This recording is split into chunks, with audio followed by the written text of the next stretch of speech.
The Jubilee Sovereign by Marriott, Edgar. On Jubilee Day, the Ramsbottoms asked all their relations to tea, including young Albert's grandmother. An awkward old party was she. She'd seen Queen Victoria's Jubilee and her wedding to Albert the Good, and got quite upset when young Albert asked how she got on in the flood. She cast quite a damper on party, but cheered up a bit after tea and gave Albert a real golden sovereign as she'd kept from the last Jubilee. A picture of the Queen on one side and a dragon fight on the reverse. It tasted of camphor and cobwebs through being so long in her purse. Albert cuddled the coin and he kissed it and felt the rough edge with his tongue, for he knew by the look on his father's face it wouldn't be his for right long. "Can I fetch you your money box, Albert?" said Mother, so coaxing and sweet. Albert let drop an expression he must have picked up in the street. "I'll show you a trick with that sovereign," said Father, who were hovering near. He took it and pretended to eat it and brought it back out through his ear.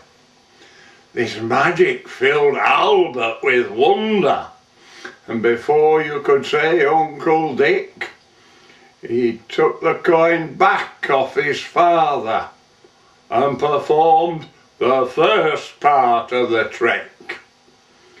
When they told he had swallowed his sovereign, with excitement his relatives burned, and each one suggested some process how to get the money returned.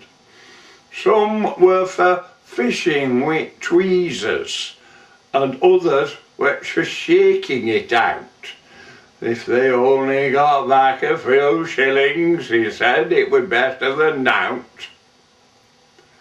They tried holding Albert head downwards and giving his back a good thump.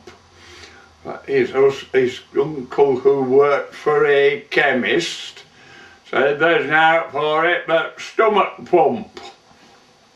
They hadn't a stomach pump handy, but Pa did the best that he could with a bicycle pump that he'd borrowed, but that weren't an halfpenny of good.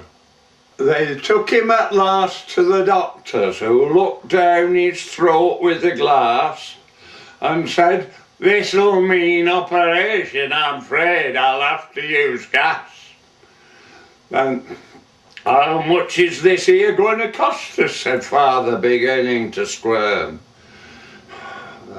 "Well, it comes," said the doctor, "it comes quite expensive.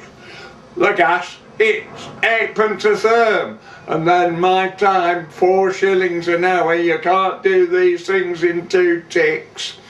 Besides, by rights I should charge you a guinea, but I'll do it for 18 and 6.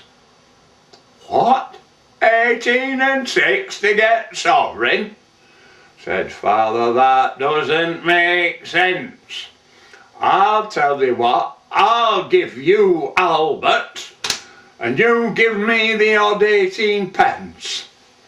The doctor concurred this arrangement, and to this day remains in doubt as to whether he's in 18 shillings or whether he's 18p out.